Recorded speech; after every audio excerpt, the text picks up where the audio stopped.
అలాగే సిసోడియా గారు కూడా ఆయన అహిర్నిస్లో లాస్ట్ ఒక 72 గంటలుగా ఆయనకి నిద్ర కూడా లేకుండా ఇక్కడే కూర్చొని మొత్తం అహిర్నిస్లు అందరూ అప్రమత్తంగా దీన్ని పర్యవేక్షిస్తూ ఉంది. ఇప్పుడు దీన్ని అనలైజ్ చేసి ఇప్పుడు ఎవరి తప్పు వీటన్నిటికంటే కూడా మేము అంటే మా ముందున్నది మేము ఎంత సహాయ కార్యక్రమాల్లో పాల్గొనగలం. అలాగే నేను ఈ సమావేశం తరఫున ప్రైవేట్ వ్యక్తులు కూడా మన పత్రికా ప్రకటన ద్వారా నేను మిమ్మల్ని అప్పీల్ చేశాను.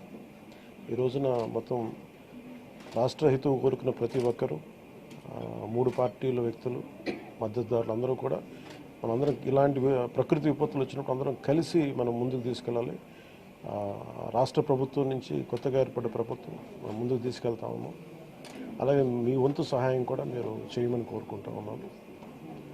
అలాగే నా సైడ్ నుంచి కూడా ఈ ప్రత్యేకించి రాష్ట్ర సీఎం రిలీఫ్ ఫండ్కి ఒక ₹1 కోటి నిధుల్ని నేను చంద్రబాబు గారి రాష్ట్ర ముఖ్యమంత్రి నిధికి నేను విరాళంగా ప్రకటిస్తున్నాను. ఈ సహాయ కార్యక్రమాలకి చిన్న ఒక పూర్తి స్థాయిలో ఏమాత్రం వాళ్ళకి వచ్చినా కానీ నాకు చాలా ఆనందం కలుగుతుంది. ఆ దిశగా రేపు కలిసి వారికి అందజేస్తున్న చెక్ ఒకటి. అలాగే ఈ పరిస్థితుల్లో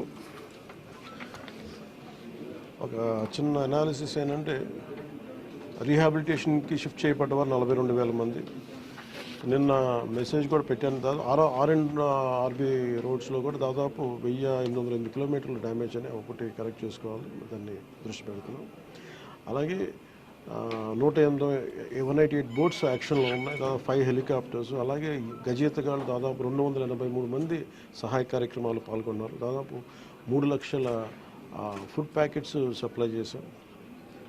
అలాగే ఈ కంట్రోల్ రూమ్ ప్రజలకు ఏదైనా సరే మీకు అత్యవసరమైన పరిస్థితుల్లో ఉండాలి అంటే ఇది 112 ఈ నెంబర్ కానీ అత్యవసర నెంబర్లు కానీ 1070. సో 112 మీరు ఎక్కడున్నా సరే విపత్తులు ఇరుక్కుపోయి ఏదైనా కష్టం ఏదైనా ఇబ్బంది ఉందంటే వెంటనే మేము స్పందిస్తాం. దానికి మీరు కంట్రోల్ రూమ్ నెంబర్ 112, ఇంకొక నెంబర్ 1070. ఇది కాకుండా 1800 4250 101. మళ్ళీ రిపీట్ చేస్తాను. కంట్రోల్ రూమ్ నెంబర్స్ 112 అదొక ఈ ఫోన్ కన్నా చేయండి, లేదంటే 1070కి ఫోన్ చేయండి. ఇది కాకుండా మూడో నెంబర్ 1800 425 0101. మీరు ఈ కంట్రోల్ రూమ్కి చేసిన మీకు ఏ సహాయ కార్యక్రమం ఎక్కడున్న విపత్తులు మీరు ఇరుక్కుపోయినా కానీ మేము వెంటనే తక్షణంగా స్పందిస్తాం తెలియజేసుకుంటాం. అలాగే దాదాపు 80 కోట్ల రూపాయలని జిల్లాలకి ఈ రిలీఫ్ అండ్ రీహాబిలిటేషన్కి విడుదల చేయడం జరిగింది. అలాగే ప్రతి ఒక్కరూ కూడా ప్రభుత్వం అభివృద్ధిని కాంక్షించే ప్రతి ఒక్కరూ కూడా నేను ఇదే కోరుకున్నా. ఈ ప్రకృతి విపత్తు సమయంలో ఇది నిందల కంటే కూడా ప్రజలకు మనం ఎలా చేయాలనే దృష్టిలో పెడతాం. భవిష్యత్తులో ఇలాంటి జరగకుండా ఉండాలంటే ఎలాంటి చర్యలు తీసుకోవాలని మేము క్యాబినెట్లో చర్చించి గౌరవ ముఖ్యమంత్రి గారి దృష్టికి తీసుకెళ్ళి దీనికి ఒక ప్రతి సిటీకి ఒక మాస్టర్ ప్లాన్ తయారు చేయాలి. ఫ్లడ్ మేనేజ్మెంట్కి ఒక మాస్టర్ ప్లాన్ ఉండాలి. అందుకని ఆ దృష్టిలో పెడతాం భవిష్యత్తులో. Thank you.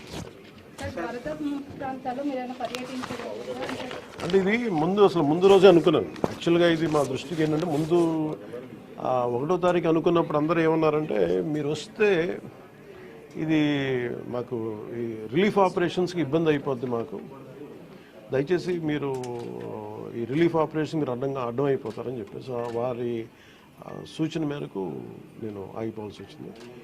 ఇప్పుడు కూడా ఒకసారి వాళ్ళ నిర్ణయం తీసుకొని వాళ్ళు టేక్ కాల్ వెళ్తే అది సహాయపడాలి కానీ మళ్ళీ ఇంకొక కేయాటిక్ మీకు తెలుసు. అందుకని దాన్ని దృష్టిలో పెట్టుకుని కొంచెం తటపాయిస్తాను. అంతే లేదు, కొంచెం ఇబ్బంది లేదంటే ముందంటే మెయిన్ అధికారులు పాపం గత 72 గంటల నుంచి వాళ్ళు నలిగిపోతారు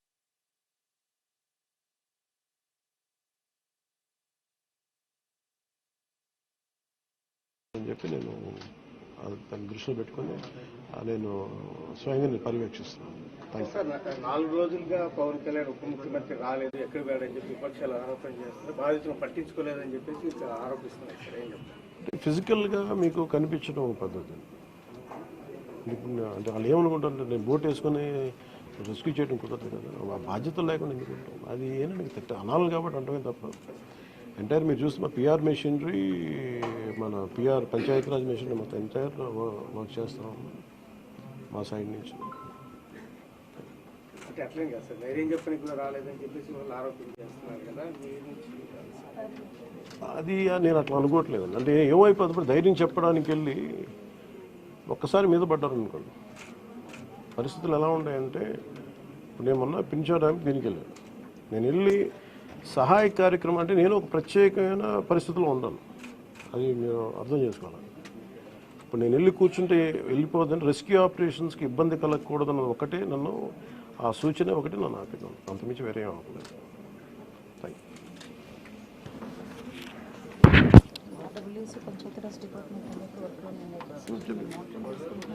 అలాగే అది నిన్నే చెప్పాను అంటే పంచాయతీరాజ్ కానీ, రూరల్ వాటర్ సప్లై కానీ, ఇంజనీరింగ్ డిపార్ట్మెంట్ కానీ ఇవి కన్సిస్టెంట్గా పనిచేస్తున్నాయి in tandem with rescue operations. So దాన్ని కూడా మీరు దృష్టిలో పెట్టాలి. సార్ హైదరాబాద్ తరహాలో ఇక్కడ చెరువులు అవన్నీ కబ్జాలు అవుతున్నాయి కదా, వాటి విషయంగా ఏమైనా మీ గవర్నమెంట్ దృష్టి పెడుతుంది? ఇప్పుడు ఇది సక్సెసివ్గా ఇప్పుడు మనం అంటే దీంట్లో ఒక ఇది ప్రతి ప్రభుత్వం తీసుకోవాల్సిన బాధ్యత, ఇది. ఇప్పుడు దీంట్లో ఆల్రెడీ చెరువుల్లో కొంచెం నాలాల్లో కట్టేసినవి ఉంటాయి.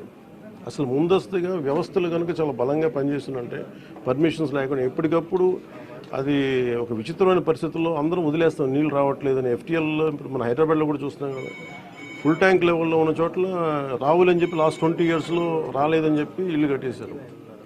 ఎప్పుడో సరదాగా అది ఎప్పుడు ఈ జలవనరుల శాఖ ఎప్పటికప్పుడు ఇది కట్టద్దు, పర్మిషన్స్ ఇవ్వద్దని అంటుంది మళ్ళీ, కానీ దాన్ని స్థానిక మున్సిపాలిటీలు కావచ్చు, కార్పొరేషన్స్ కావచ్చు ఇచ్చేసిన పరిస్థితుల్లో మీరు హైదరాబాద్ చూస్తున్నారు. మనకు కూడా అలాంటి పరిస్థితులు ఉన్నాయి. ఇది సక్సెసివ్గా జరుగుతూ ఉండింది. దీన్ని ఎట్లా అడ్రస్ చేయాలనేది ఇది ఒక సోషల్ ఇష్యూ కూడా అవుతుంది. సో దీన్ని ఎలా చేయాలి, కొంత ఎడ్యుకేట్ చేసి, కొంత అవగాహన తీసుకొచ్చి, ఒక ప్రత్యామ్నాయం కల్పించి దీన్ని ఖచ్చితంగా అడ్రస్ చేయాలి భవిష్యత్తు.